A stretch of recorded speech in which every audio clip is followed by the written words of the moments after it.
Now the co-leader of the Social Democrats, Deputy Roisin Shortall. Thank you, Concordia. Minister, in a couple of weeks' time you'll come into this chamber to announce your budget proposals, and it's highly likely that the Department of Health will again be awarded record levels of funding, potentially in the region of €22 billion. Given the crisis caused by COVID and the more than 900,000 people now on hospital waiting lists, this level of funding is undoubtedly required.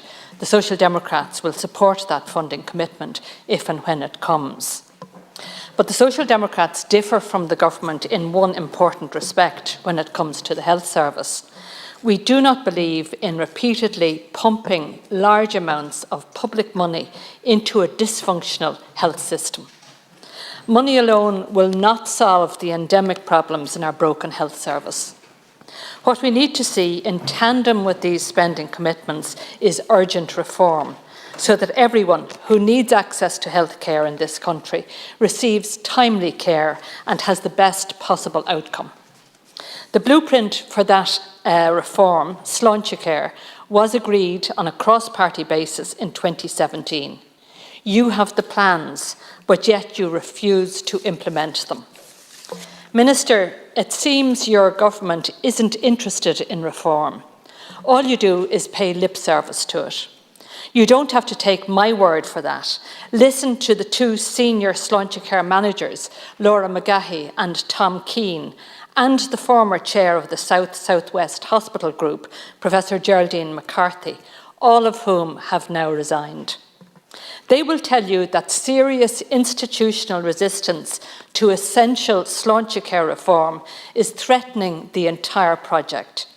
We know where that resistance is emanating from, the HSE and the Department of Health.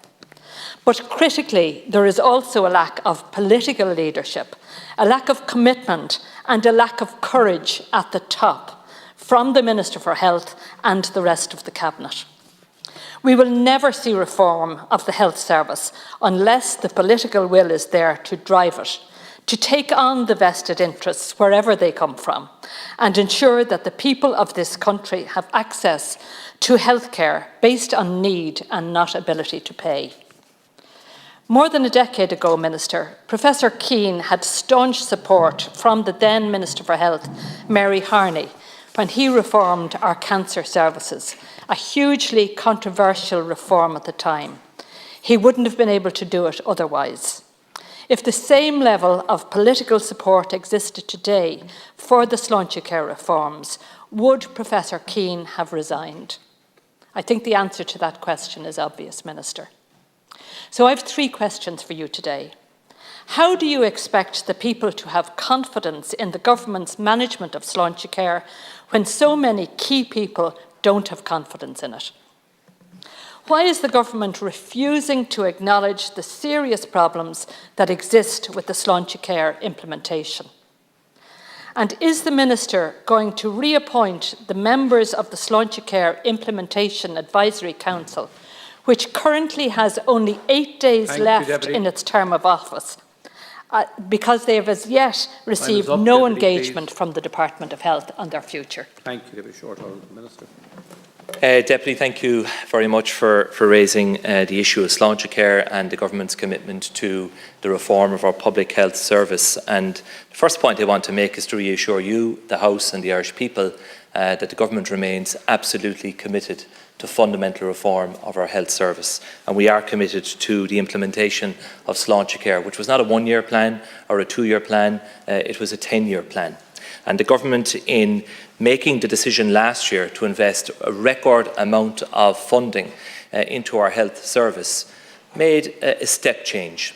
A step change in improving the capacity of our public health system, with funding being provided, for example, for over 1,000 beds to be added to our acute hospital system, a significant increase in our critical care beds, also the sanctioning of an increase in the staff resources within the public health system of about 16,000 professionals from pre-COVID to the end of this year. And yes, there have been some delays in the recruitment, but several thousand additional staff are now working in the health service as a result of that investment.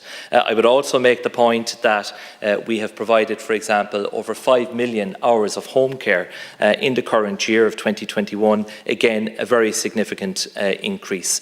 We have discussions underway in relation to a public-only consultant contract, a really important reform in our health service.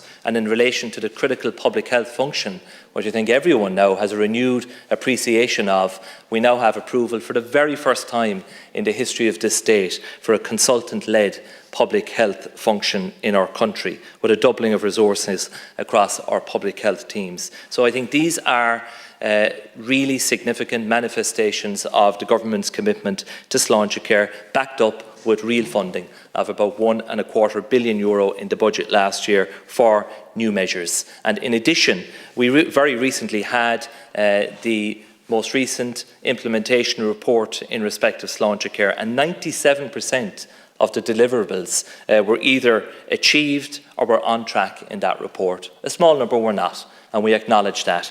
But what you didn't even mention is the elephant in the room.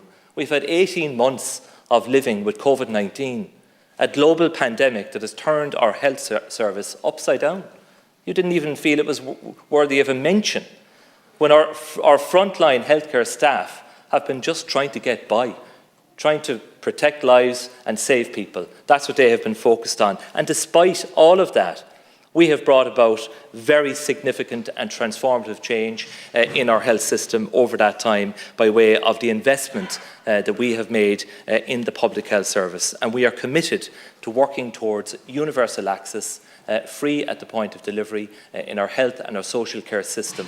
And we've made a really decisive step in that direction in Budget 2021, and I'm now in discussions, of course, with Minister Donnelly as part of the estimates process for the budget coming up. Deputy Shortall. SlainteCare, Minister, is an incremental 10-year programme, supposed to start in year one and build every year from there.